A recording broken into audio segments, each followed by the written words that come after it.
Muito bem, queridas professoras da Escola Dominical. Então, hoje uma palavra sobre Daniel, que é o assunto da próxima Escola Dominical, né? Dia 1º de agosto, próximo sábado. Então, ainda estamos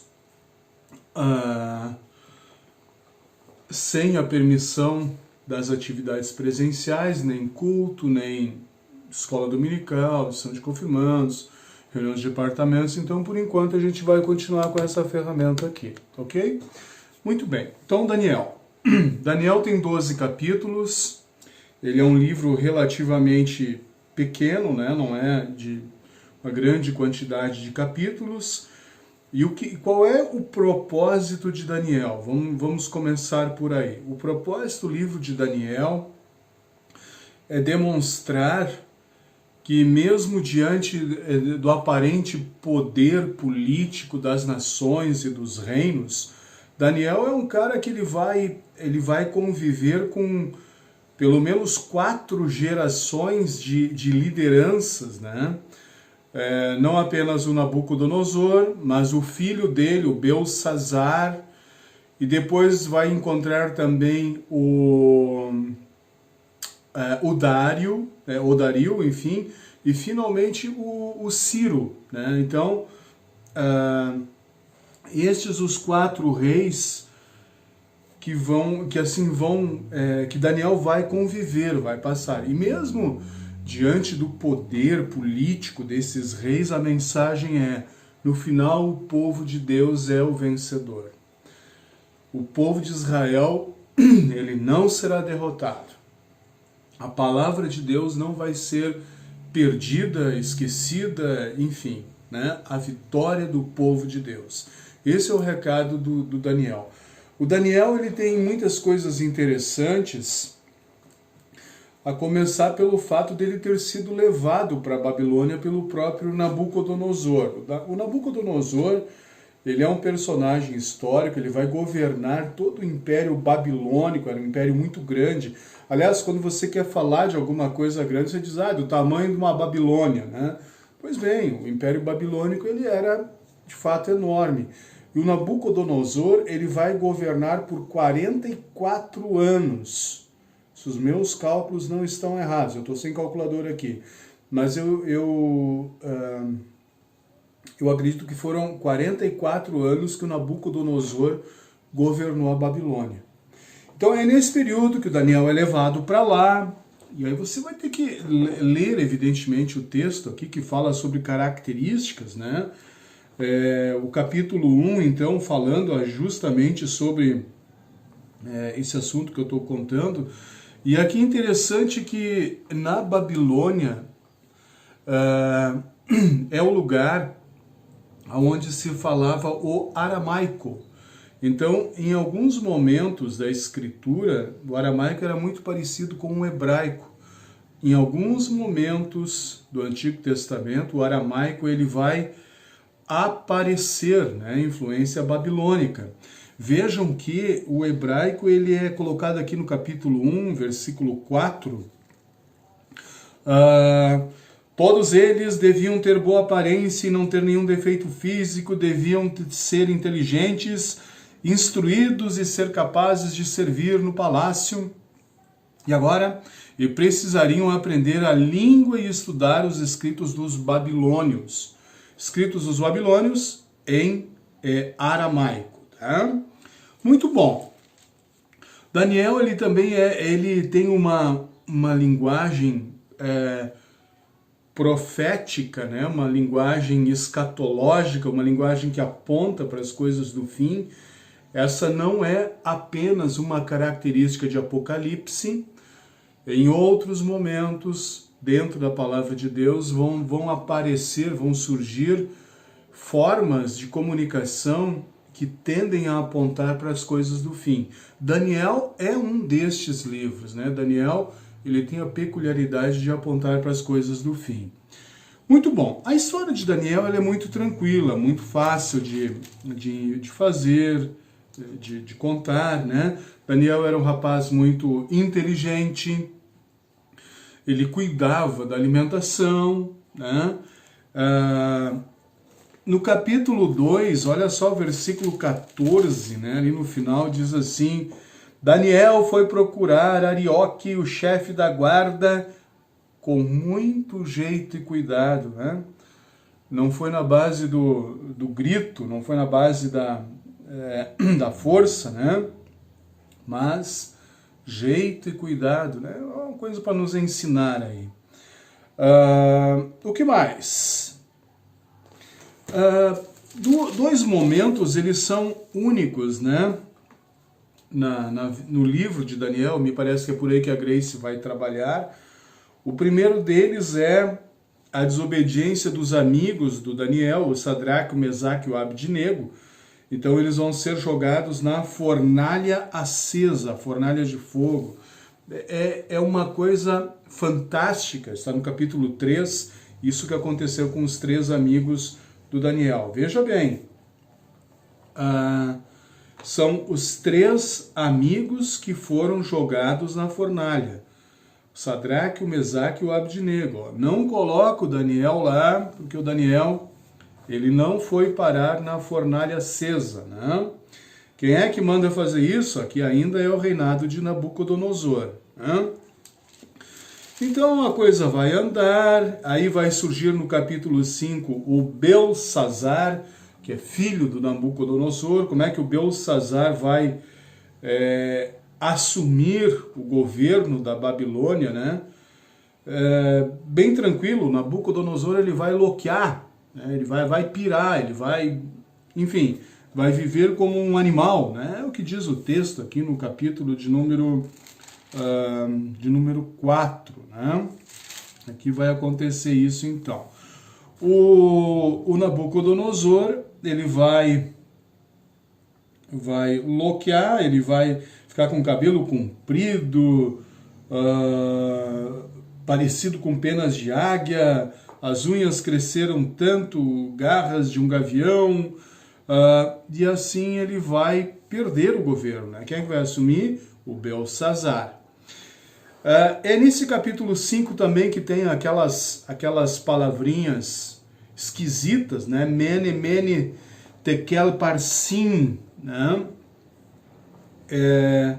Uma profecia, isso é aramaico, né? Capítulo 5, versículo 25. E aí o Daniel vai dar explicação sobre essas palavras misteriosas, que na verdade é uma profecia sobre a queda da Babilônia e a projeção, então, do Dario, ou Dário, né? Rei da Média, do país da Média. Ele então vai governar agora. Muito bem, capítulo 6 então, aqui é o rei Dario, e o nosso amigo Daniel, ele continua, né? Ele vai continuar. O Dario, ele vai ser provocado a ter que colocar o Daniel, então, na cova dos leões. Agora sim, agora é o Daniel que vai, né? É o Daniel que ele é punido por fazer oração 3 vezes ao dia, capítulo 6, versículo 10. Então, ele vai ser colocado na cova dos leões. E vejam que nesse capítulo 6, versículo 28, Daniel continuou a ser uma alta autoridade no governo durante o reinado de Dario e depois durante o reinado de Ciro, da Pérsia, né? Vou traçar um paralelo aqui do Daniel com o nosso amigo José, lá do Antigo Testamento. Mesmo passando por dificuldades, por provações, por prisão, tanto José quanto Daniel, eles são sempre protegidos e conduzidos e abençoados por Deus. As visões aqui, a partir do capítulo 7, é o típico do assunto que não cabe para a gente colocar para as crianças. Por quê? Porque é uma literatura ou é um tipo de texto que muitas vezes a gente diz, se supõe que seja isso, porque não é um texto claro, não há uma evidência clara sobre isso, né? Mas, mesmo nessas visões, a visão dos 4 monstros, a própria visão de Deus. No capítulo 7 tem uma referência a Jesus. Isso não é para ser abordado na escolinha dominical, mas para o nosso conhecimento. O livro bíblico, para ser um livro bíblico, ele deve ter essa peculiaridade, ou seja, apontar para Cristo. E Daniel, ele vai fazer isso, ele vai apontar para Jesus. Capítulo 7, versículo 14, o Daniel está tendo uma visão, e na última linha diz assim: o seu poder é eterno e o seu reino não terá fim. Uma clara referência ao reinado de Jesus, ao reino de Cristo. Ok? Muito bom. Ainda no 8 e o 9 são profecias. Também no 10, profecias sobre... aqui já é Ciro, terceiro ano de Ciro, rei da Pérsia. Daniel, chamado de Beltesazar, ele recebe a mensagem de Deus, uma mensagem difícil de entender, através de uma visão.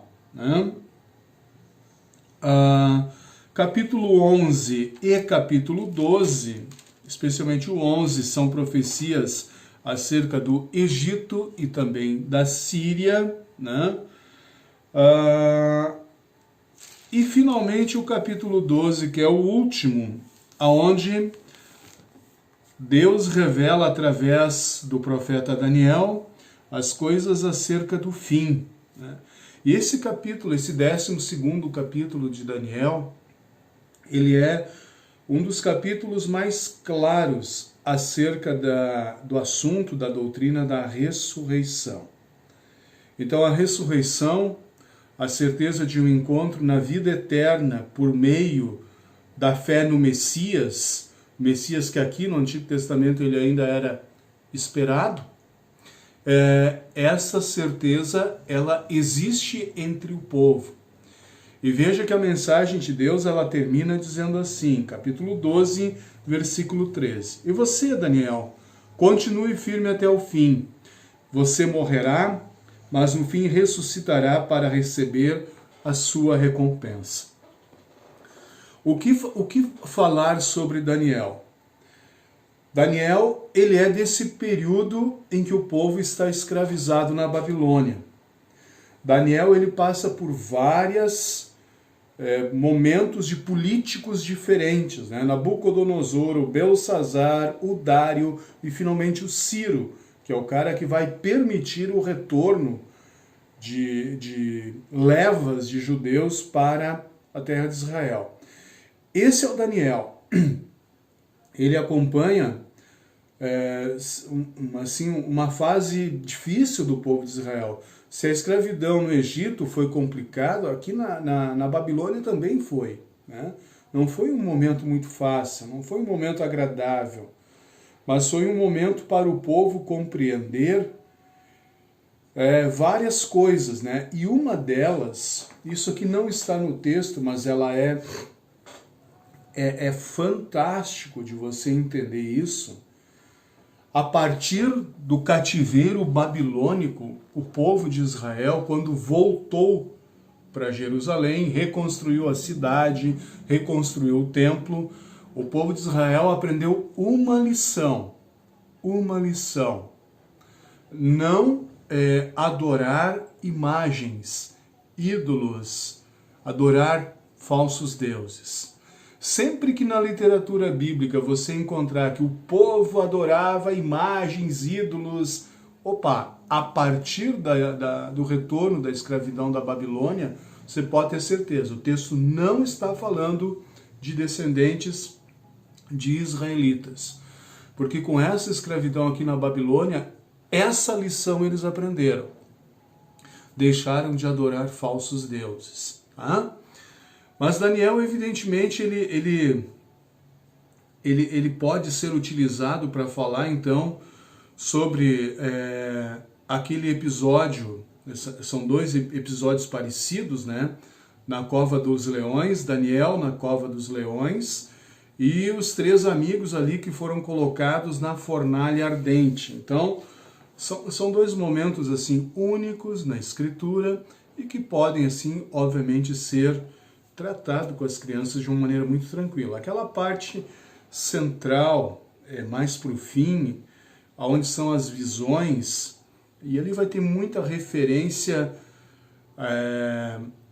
a governos, a países, né? Mas são coisas que não estão no texto, que a gente não pode afirmar categoricamente, é disso que o texto está falando. Então, melhor não tocar nesse assunto, melhor não falar com as crianças sobre isso, tá bom, gente?